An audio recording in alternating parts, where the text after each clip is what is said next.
Well, last night we promised more on the story of the $108 million marijuana raid executed by a joint force yesterday in the forest in Biche. Law enforcement officials are calling the bust, which saw 15 fields of marijuana destroyed, the biggest of its kind in over a decade. Jonathan Chase has more. Police and Organized Crime, Narcotics and Firearms Bureau officers linked up with the National Operations Center Air Division on Monday in a marijuana eradication exercise in Biche. National Security Minister Gary Griffith says the raid, which saw $108 million worth of marijuana plants, seedlings and cured marijuana seized and destroyed, was a major blow to the criminals involved in its sale.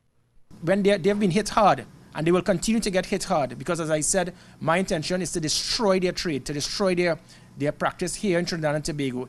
Strategic coordinator of the multi-agency coordinating group, Mervyn Richardson, says that several law enforcement agencies were involved in the raid and says more joint exercises are on the horizon. It is a very, very significant achievement for law enforcement in Trinidad and Tobago. And might I add at this time, this is just the tip of the iceberg. We cannot go into more detail because we have operations being planned.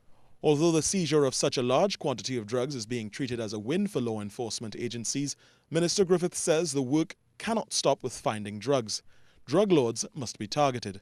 But to date, Mr. Griffith says police have not held any suspects in connection with the marijuana destroyed. Well, I know the investigation is still ongoing, and the operation, it is still ongoing. In December, Trinidad and Tobago made international headlines after a shipment from these shores turned up in Virginia with US $100 million worth of cocaine on board. To date, no one has been held, but Minister Griffith says the people responsible are being targeted, but he could not specify which US investigative bodies were dealing with the matter and whether or not they were in Trinidad. Jonathan Chase, C News.